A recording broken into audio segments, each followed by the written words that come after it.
Good evening, everyone, and welcome. This is Heather Carlisle and my live broadcast online. Wherever you are, thank you for tuning in this evening. Tonight's topic, as I've typed in, is right here: education and knowledge for expansion. So, why I'm talking about this is that it fits in with the ultimate motivators that currently we estimate as the highest three things. And education and knowledge is, to me, foundational for that. And of course, if you're listening to me, if you're questing, if you're questioning, if you're healing, if you're changing, you want to be motivated. You don't want to wish or sabotage yourself or in whatever way get stuck or held back. So, do you remember me talking about the book Drive? And that's by the author Daniel Pink. I love his book. And he says that there are three motivators. One, autonomy, which is free to be me, which is hopefully without prejudice, without judgment, without people trying to lock me up, put me in a box, tell me what to do, dominate me, and we know that that happens in the world, doesn't it? But what we all need and want in the very beginning in order to feel motivated is a sense of autonomy, a sense of let me be free to be me, and then give me the space to be true to myself. Number two is mastery. And thus we come to the topic this evening, which is about education and knowledge. Number three, FYI, is meaning. So there you have it. Those are powerful, simple, very memorable, and appropriate to pretty much everything that makes a difference to me in my life and as a mentor to you and to whomever listens to my broadcasts or comes to me in my private practice. So tonight I wanted to do a broadcast focusing on education and knowledge, because that's what we need in order to master ourselves, in order to empower ourselves, empower our children and our employees, whomever it is that we are responsible to or for. We want them to be able to master whatever it is that is special to them, and we want to be able to master our part. And usually that means we hopefully are always growing, that we're willing to acknowledge that we don't know everything, and looking for what more can I know, what more can I learn.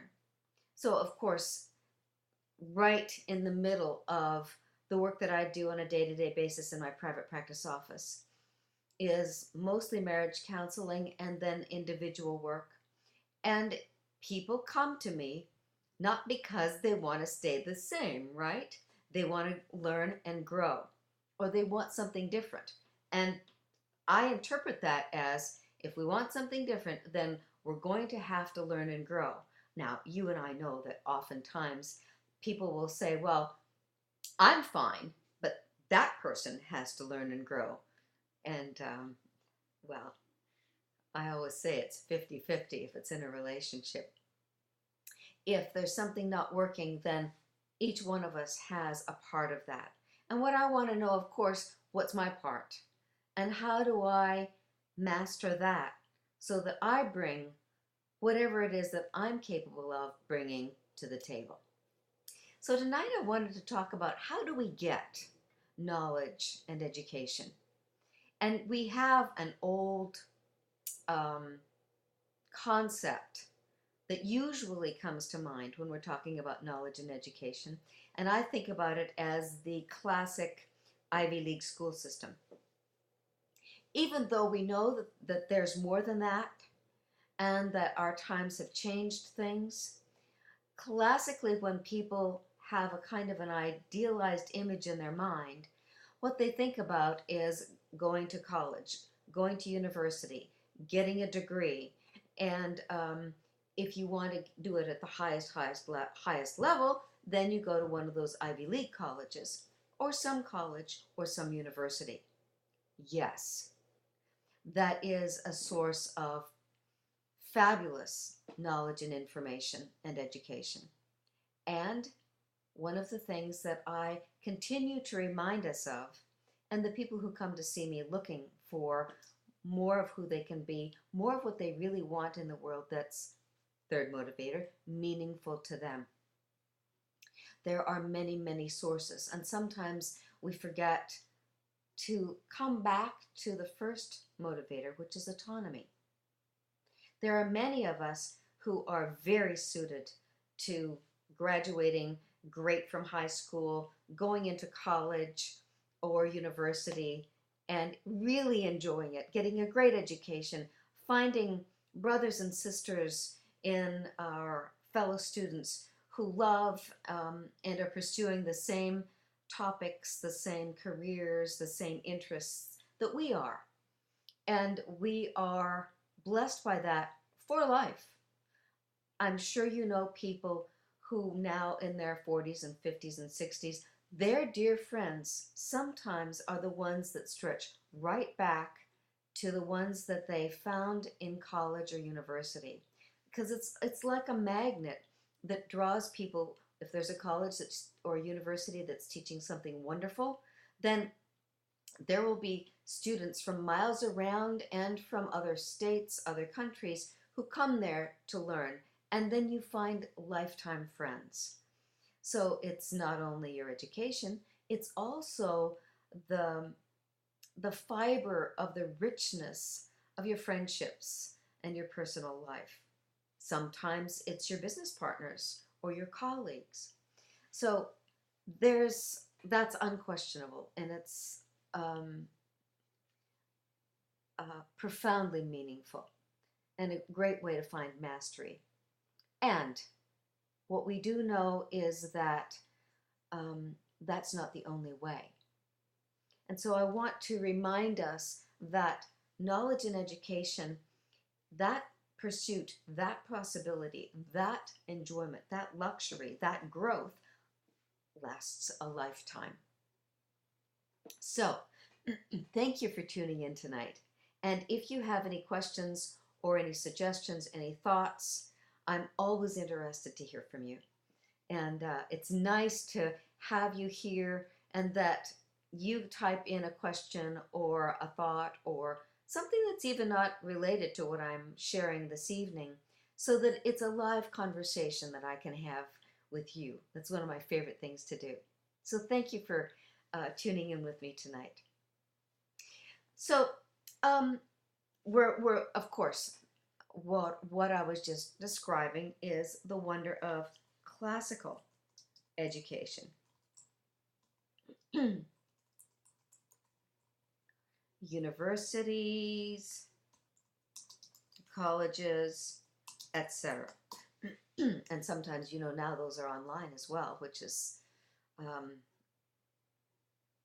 makes me very grateful to be alive in these times when technology supports us so fabulously. So now we're looking at education and knowledge. This is what, in essence, prepares us for a quality, meaningful life. Because if I want a meaningful life, which is my third motivator, I know that I need to go somewhere and feel confident that what I'm doing has value, that what I'm doing is meaningful, not only to me, but to the people with whom I work or for whom I provide a product or service. Lifelong learning. I'm devoted to that, and it goes in and out, up and down. Sometimes the learning that we have is how to relate to one of our kids now that they're in a new stage of growth, or our elderly parents, or if we're a teenager, changing from how we were to how we are going to be as we develop identity with our parents. Sometimes that growth has to do with, as those developmental stages, it also has to do with changing your job skills or moving to a different place, because now I've done this for so long and I want to move to something new. So I had the experience of deciding I wanted to have a career in psychology, and going back to school and into grad school to be prepared for this world when I was 40 years old. So that's not the typical. I think it's becoming more and more typical, because now we see that as our life unfolds, it's the dimensions of our lives are multifaceted compared with how it was 100 years ago, or in different, even today in different countries. So if you have any questions or concerns about education and knowledge, chime in, type me a question. I want to remind us of different ways that we get education and knowledge, and that's founded, as I said just now, partly on our developmental stage in life. What is it that we're now ready for, or what is it that is now meaningful to us? And oftentimes, that's not a quick journey. So when I decided to go into psychology at 40, I knew that that would take years. And yes, it took me several years to finish my graduate degree, and then several more years to finish my internship, and then several more years, quite a few more years, to establish myself as a business person in private practice. So that was something that was so meaningful to me. I knew it would last probably the rest of my life.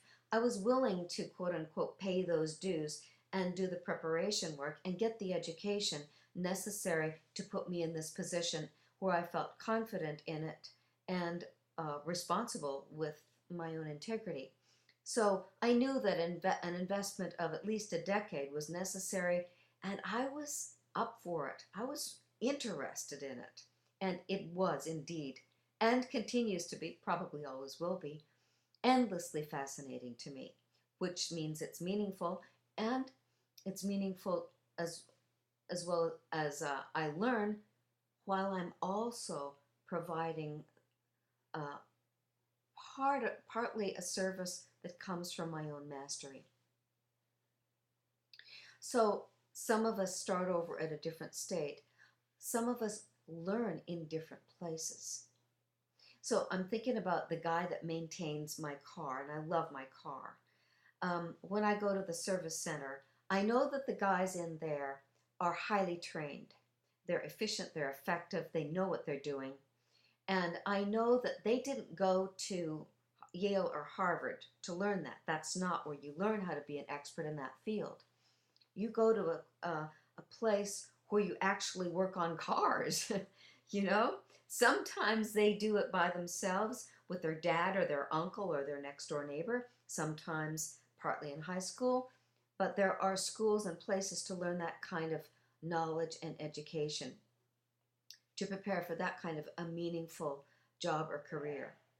So there are schools like that. There are also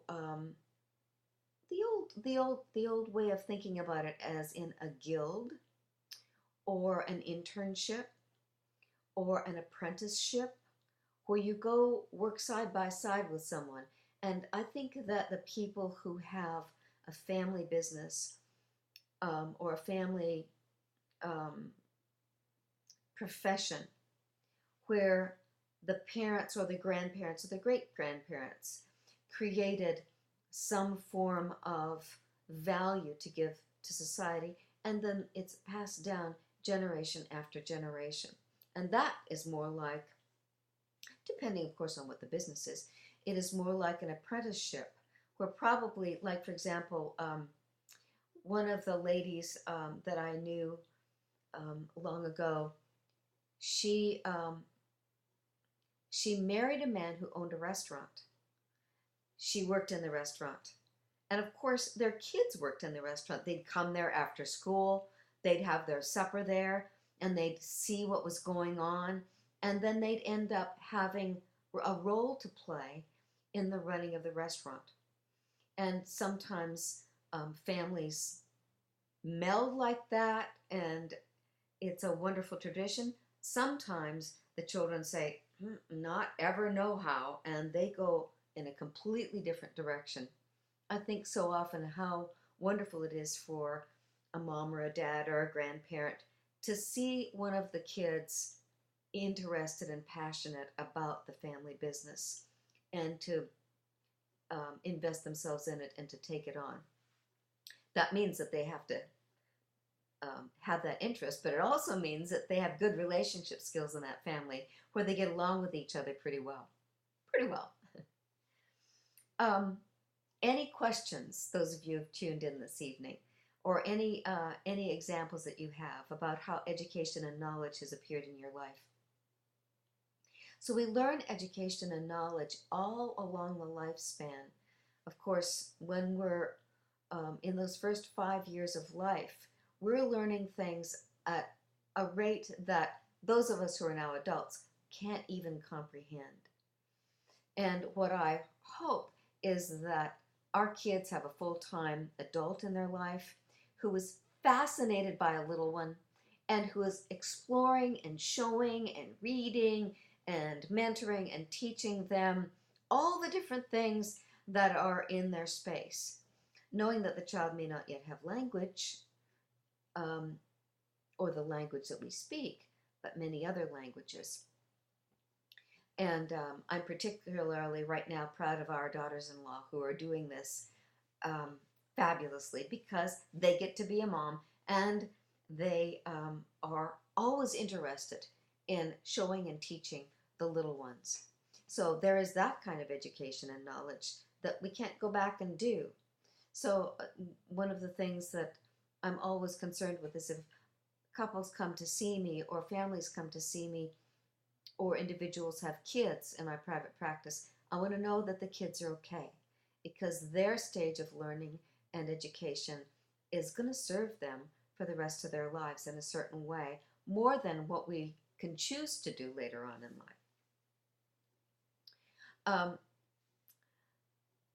I wanted to talk about learning styles, and we all know that there are different learning styles, and teachers in our public schools and our schools for our young people are now very conversant with that. And we need to be, as friends, neighbors, grandparents, parents, conversant with that with our kids as well, learning how it is that they learn so that we set them up for success and a sense of their own autonomy and their own sense of mastery with things in the learning style that suits them so that they get the most mastery and they feel the most confidence in their sense of mastery, whether it's hands-on learning or hearing it or seeing it or writing it, however it is. And then sculpting how you teach your kids or where you travel with them, what you expose them to, that feeds into, with real kindness and respect, the way that they learn best. And it's a kind of a fun adventure to do that if you know how to focus yourself. So then, of course, as adults, if you're interested in further autonomy, self-mastery, and meaning in your life, the fastest, easiest, most efficient, and enjoyable way for us to learn and to gain an education as our life moves on for lifelong learning is, of course, to use the way of learning that's most effective and most enjoyable for us. So sometimes you learn best in a classroom where you know you've got a deadline, you show up, and you segment that time for yourself. It may be that you just want to learn how to make drapes. Go to a class that helps you learn about sewing draperies. Maybe you want to know how to read the stars in the sky. Go to a class um, that provides that.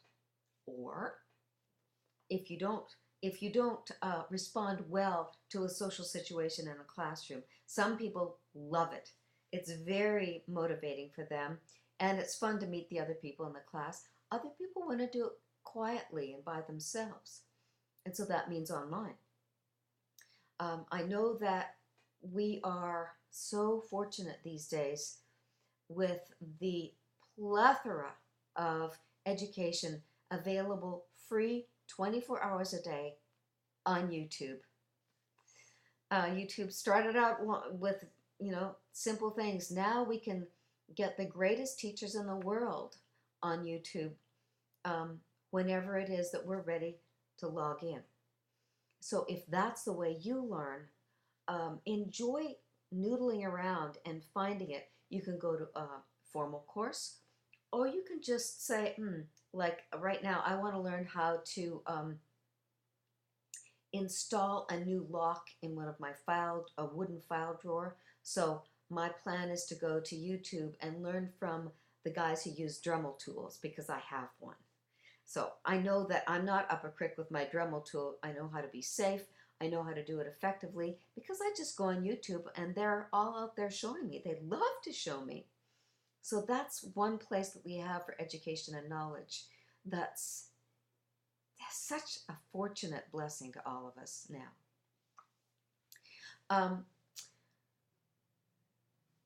So that's using technology. You can also use, of course, CD programs where you can purchase the CDs or the downloads. There is also a free university online where you can go to college classes for professors in the great universities, the ones that are the best in their field. Most of the time that's free. You can also go to some of them where you pay a fee. So if you want to learn about something, if you want to expand your education, it's right there on the internet. And to be careful about your learning style. What kind of learning style is it that feeds your soul?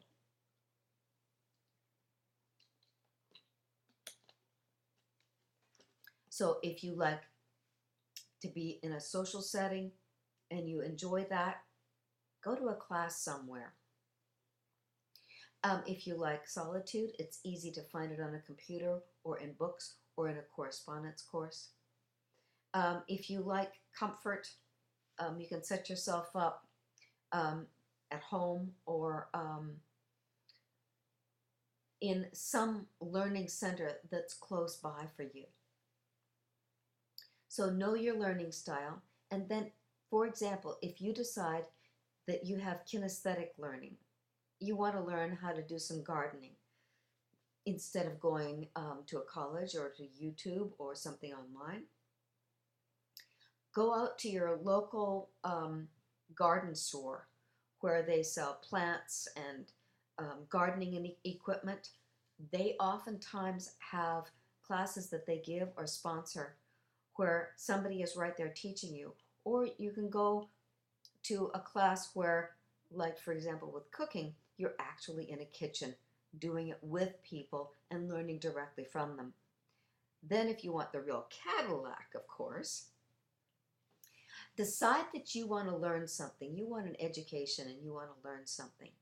And find out where there is a course that is part of a tour or a trip where, for example, if you want to learn about wines, take a trip to the wine country in Bordeaux or Tuscany and relish it artfully, so that the education you're getting there is absolutely delicious. You're so excited and you're so interested in it, and it comes with a beautiful environment. It may take you a while to plan or to save for something like that, and yet going for education and knowledge rather than just to kind of to around the country takes you into a deeper experience that's usually much more interesting, much more motivating, and a lot more fun.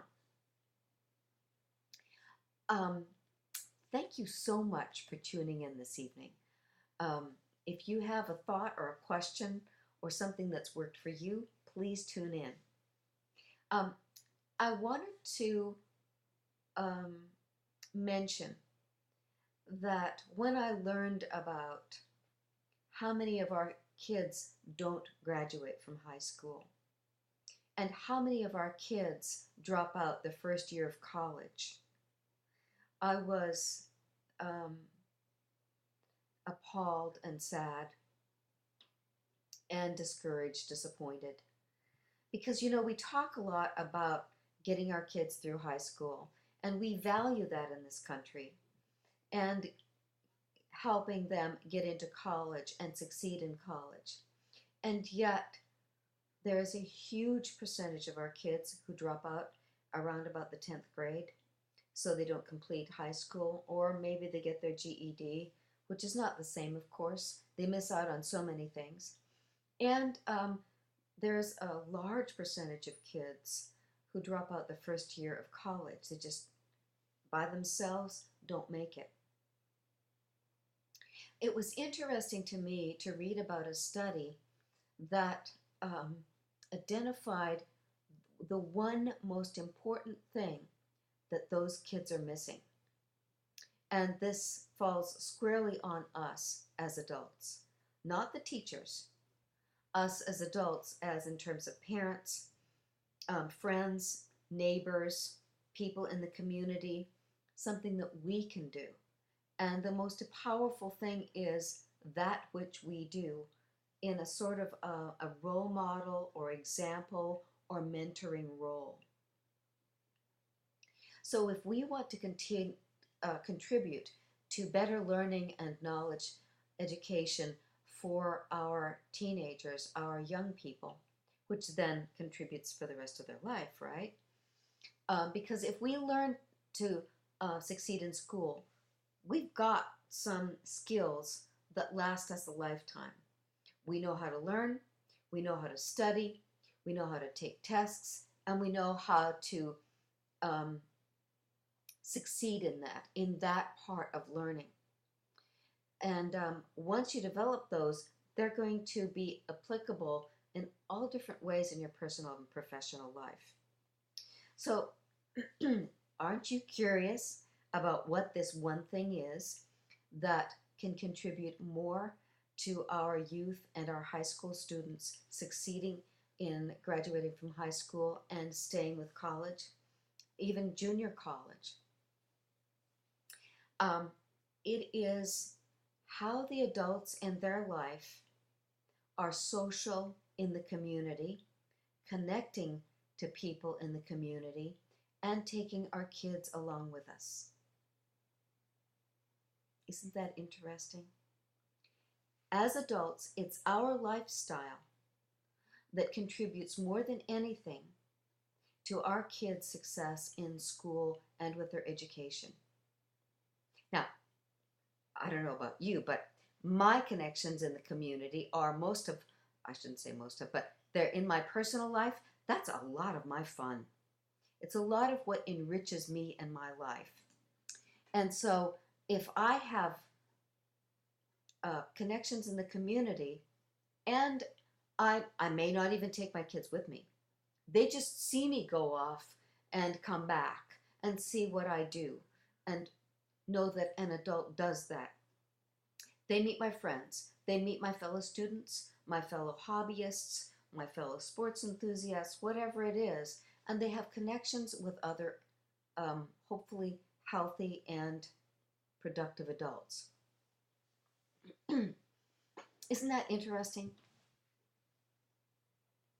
So how does this work? There are 3 different layers of why this is so critically important to our youth, and therefore, if you just extend that to us as adults, to us, to our happiness in life, to our success in life, to having a good lifestyle, a good healthy lifestyle. Yes, we have a skill that we can use. But what good does it do if we're not using it? We need to be able to find a place in the world to contribute so that it's meaningful, we're using our talents, and making a difference in the world. Maybe it's part of our work, maybe it's our hobby, maybe it's how we volunteer and give back and make a difference in our community. So the three levels of that are our kids need to see us do it. Because you know this, how often have you say, oh, I told myself I would never sound like my mom. And we do. It's in the it's in the cellular structure of what we learned when we were growing up. Same thing for our youth, same thing for us. Whatever it is that we do, live, say, how we run our lives is, it says dozens, if not hundreds of things about people and life, because that's how we decide to live. So us as role models, we say dozens and dozens of things by how we structure our day, where it is that we go to work out, what our hobbies are, who our friends are, what we do with our friends, what we do in the arts, in the sports, how we participate, doing things beyond just being parents and being employed in some way. It adds dimension to our self-concept and to the self-concept of the young people we're around.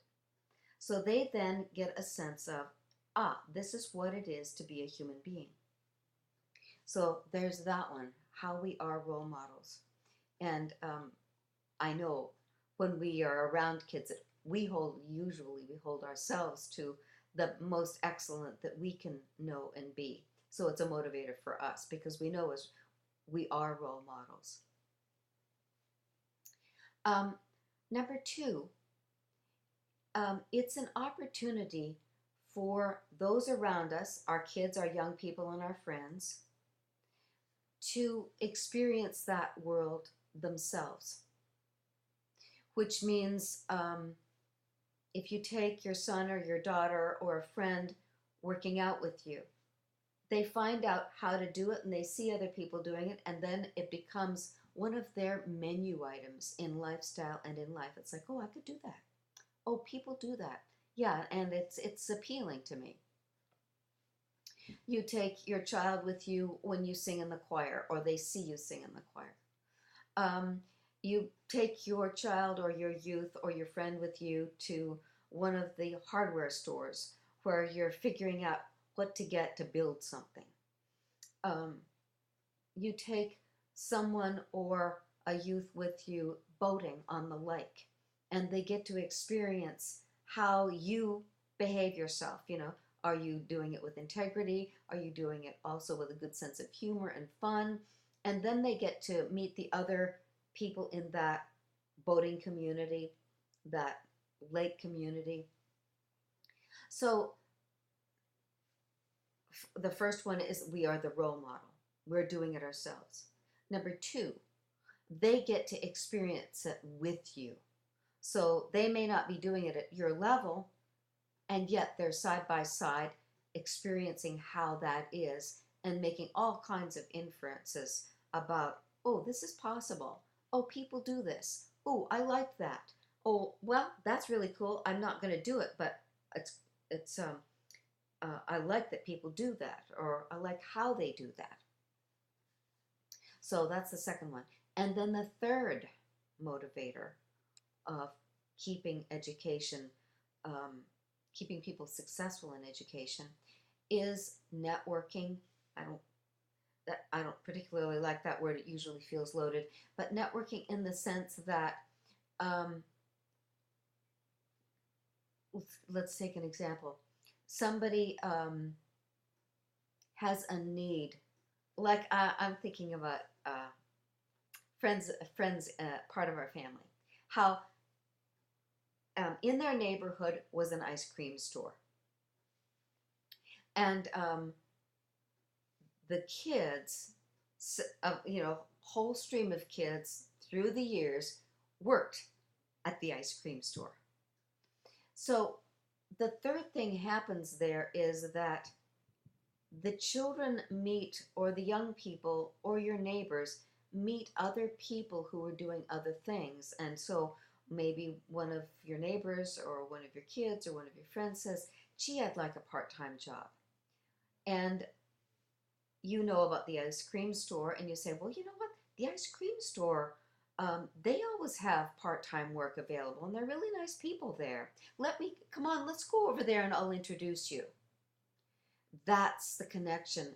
Instantly, there's the child feels, or the person feels safe, known, and welcome. That's the third thing, and that's nowadays something that's, and get this, this is golden. That kind of connecting people with other people so that there's a sense of being in the community, and that if you ask somebody, they might have an idea for you over here or over here that might help you out so that you're not an island alone. Guess what? Research shows that Facebook is almost as effective now with our young people, helping to keep them connected and helping to keep them with their education and their knowledge and their learning, as if they had adults who were connected in the community. Isn't that interesting? So it was a delightful thing to learn. It was an article that I read about this research, where even the young people or the people that we know and care about, even though they're kind of isolated and they haven't yet found a way to connect into the community, Facebook is a way. So when we think about judging social media, this is one guaranteed way that research has shown that kids that are having a hard time in high school, people who are introverted or shy, or moved into a new city, a new neighborhood, the social media online are ways for us to connect and to begin to feel that we're comfortable in the community, and that we can have connections. We can say, I need a job. So if it's Facebook or LinkedIn, ways that you can harmlessly and easily find ways to connect with people who might need what you're offering or offer you some kind of support and assistance. Isn't that elegant and approachable? So I wanted to just remind you that this is the part that research shows that is lacking most and is needed most. That there are adults who have a connection with the community, a good lifestyle, that are, number one, role models, number two, take people with them to show them how to do it, and number three, connect with other people and resources and businesses and organizations in the community online.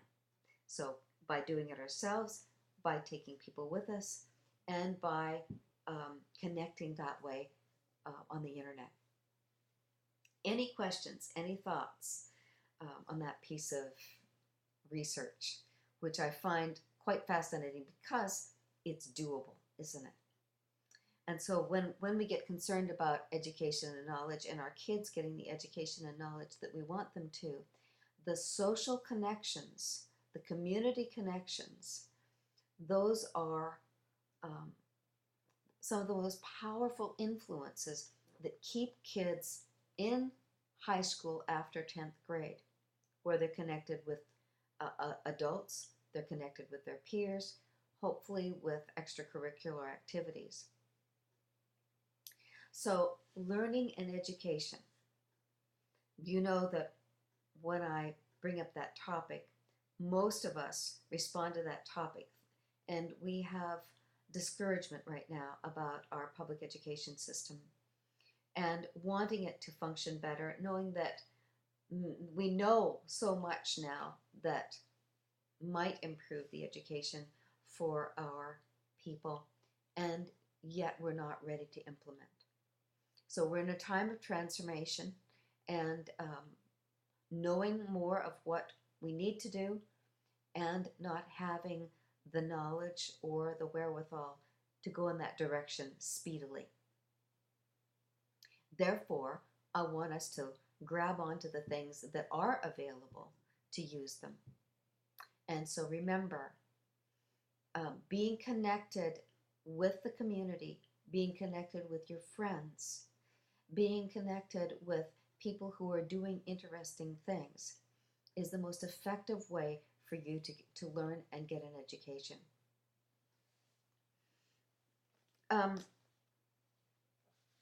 Which brings up another part of learning and education.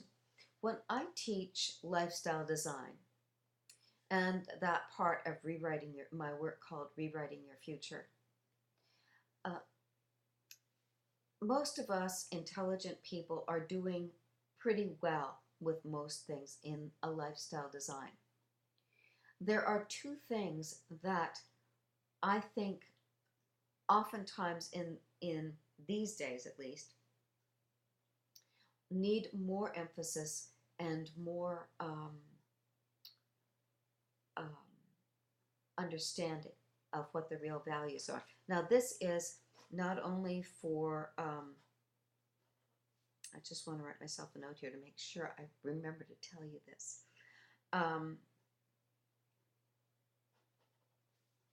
This is critical for our development at any stage in life, whether it's school kids, high school kids, college kids, university kids, us as adults.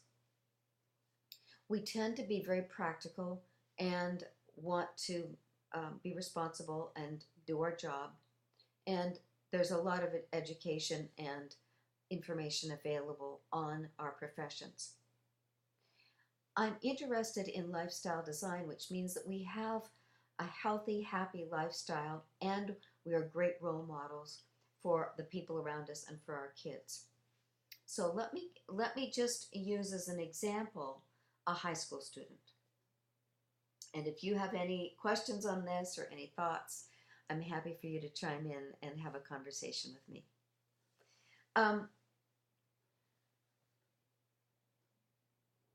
When I work with families where there's a high school student having a problem, first of all, I want to know if they're getting good grades. And if they're not getting good grades, then we need to help them figure out how to study and do the academic work. Then the next question that I have is I want to know what they do outside of school. And there are two things that I hear that make my blood run cold. That they hang out with their friends, which pretty much goes nowhere, does nothing, or they spend a lot of time on their computer or on their video games. What I want is for all of us to have at least two quote-unquote extracurricular activities so that we're developing a social ability where we can go anywhere easily in life and relax and enjoy ourselves with people. And you and I know, and that's one of my upcoming topics, is developing ourselves socially. So I want us to be in something that involves us socially and not just hanging out. I want it to be meaningful, not just kind of letting time go down the drain. And so then that means, yes, sports work. The arts are fabulous. And then other organizations that create people things where we work in groups or on projects It may be a faith community. It may be Boy Scouts or Girl Scouts. It may be some kind of service work that we do. So I want us involved in two different categories of things outside of work and outside of school. First of all, somewhere that we're learning and growing mastery over one of our abilities. And that usually I want it. One of them is physical, because we're already in school doing the mental, right? I want it to be physical mastery, and then I want it to be social emotional mastery. So then, yes, we get all of that if we're in sports, like soccer or football or basketball. We also get it if we're in marching band or band. What about kids that don't want to belong in sports and don't want to belong in music? Then what do they have that are extracurricular activities? And so one of the things, especially if it's a shy child or a shy adult, where they really don't want to show up in a big, loud, chaotic environment, then I'm thinking one-on-one private lessons with a professional adult. So recently I encountered a very, very shy young man, and was chatting with his parents. And he is an artist. He does art, and and he was asking me, what would you recommend? And that's so heartwarming when a young one comes up and asks. And so I said, first of all, private lessons with an art teacher, because there's an avenue there of that child getting a role model, that child getting self-mastery in something that he's interested in. If he likes art, let's make it legitimate. Let's get him out of the house in some other environment with a responsible, creative adult doing something that he loves and expanding his ability to have self-mastery over his art. So private lessons is one of the things that's high on my list. And then, of course, something that involves a group, something involves a project. It could be the kids making yearbook. It could be being a Boy Scout or a Girl Scout leader, where you're involved with other adults leading and doing something meaningful with kids. And I'm just using that off the top of my head. There are many, many things, which dovetails then into the other thing that I want for people, which is volunteering. Using their persona, their talents, their time to make a difference in the world in some way. So I want these extracurricular activities that develop us with an art form or self-mastery in a physical form, or a social form. I want something like that. I also want a volunteer activity where we're doing something that we don't get paid for, that uses our best talents to make a difference in the world. Does that make sense? So there are, no matter where you live, dozens of ways that you can contribute and make a difference. And those ways are usually, if you ask around or if you go online, you'll find them. And I want us to contribute to the world our best talents, our best, whatever it is that we've mastered, or we're mastering, or we're educating ourselves in. Because as you know, when we've learned something and we give it to the world, it develops self-mastery in us, and it develops our own sense of enjoyment, joy, confidence, and value in the world. So volunteering, I always prefer that you're using one of your favorite or most highly developed skills or talents. And that's one of the things our young people need, our children need, as well as us all along our lifespan. And of course, it's easy when we have kids in school because oftentimes we're taking them to a sporting event or a hobby. And I want to remind us that you don't want to just do it for your kids. You want them to see you do it yourself as well, right? So, any thoughts, any questions after me kind of painting this picture of the different ways that we can get education and learn? I know you guys are out there. Any thoughts, any questions, any concerns about that? Are you doing good with it yourself? Or is there something that you think you would be wise to add to your lifestyle?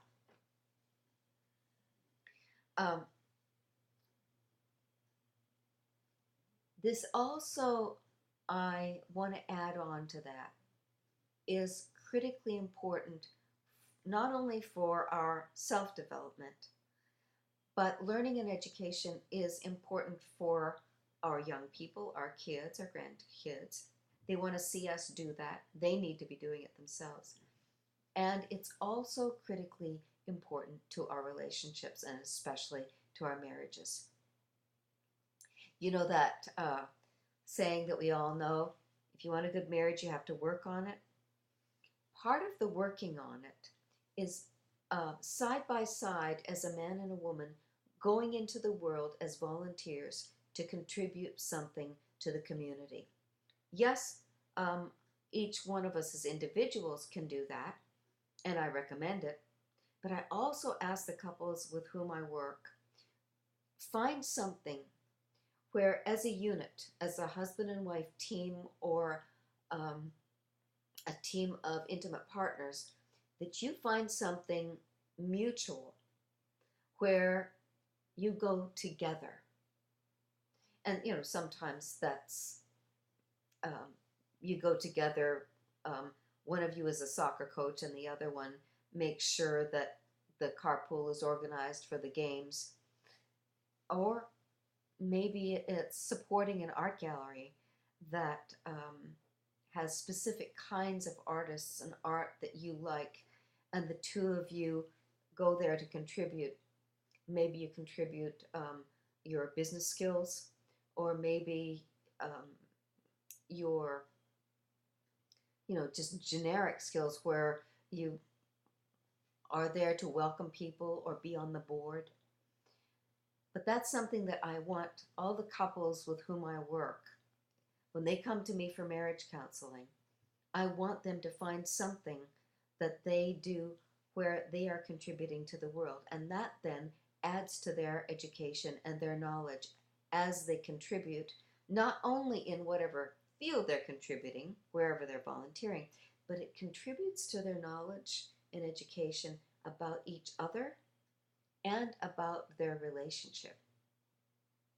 So one of the things that I say every now and then is, if you're in a relationship, you want to know your woman, you want to know your partner, you want to know your man, you want to know, you want to learn, you want to have knowledge about what it is that makes them feel loved, that makes them happy, and what they enjoy doing.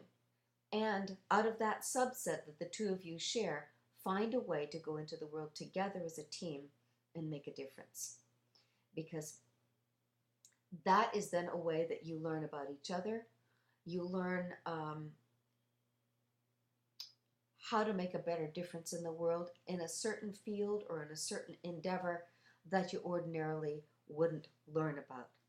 So tonight, talking about learning and education and considering all the different ways that we can be educated, that we can educate ourselves, the ways that we can learn and grow, and that it is for a lifetime. Thank you so much for tuning in with me this evening as I talk about one of the chief motivators of our lives. So we want autonomy and we want to be true to ourselves. That means we want to learn what it is that's true to us, not what somebody else wants to learn, but what it is that is about my identity. And then we want to master it. We want to get a facility with it so that we're confident in it and we have something then to offer the world. And then, of course, the third thing, meaning, which means if I give it to the world, it's a meaningful thing that I am involved in, and the world says that it is receiving something that is meaningful to others or the planet. So thank you guys, you quiet guys tonight, for tuning in and for sharing this time with me talking about education and learning, because it is one of the great motivators that keeps us moving, keeps us in a life that's inspiring and growing and quality, and it keeps us being better for the previous generation and the next generation. So I really appreciate that I've got viewers this evening, and I hope that this was helpful to you and that you now have something that you're thinking, yes, this is what I'd like to learn next. This is what I'd like to know about next. This is what I'd like to master. Or maybe not next, but here's my list. I'm now adding this to the list of things that I want to do as time unfolds. And what I hope that you do is that you give yourself the best possible learning environment, whether it's in a social setting or a classroom setting or online or with friends or your neighborhood or seminars down at the rec center, or volunteering with something that you value. May you enjoy your learning and your education, and may you set yourself up for looking forward eagerly to the different topics and things that you can learn to do along the way over the next decades of your life. So thank you everyone for tuning in tonight. I really appreciate your companionship, and unless you have any more questions, I'm going to sign off for tonight and look forward to seeing you next week, same time, same place. This is Heather Carlisle with a live question and answer online broadcast. Using this that, remember, can contribute to any young person's success in high school and university because of the online community. Take advantage of it. Thank you so much, everyone. Good night, and I'll see you next week.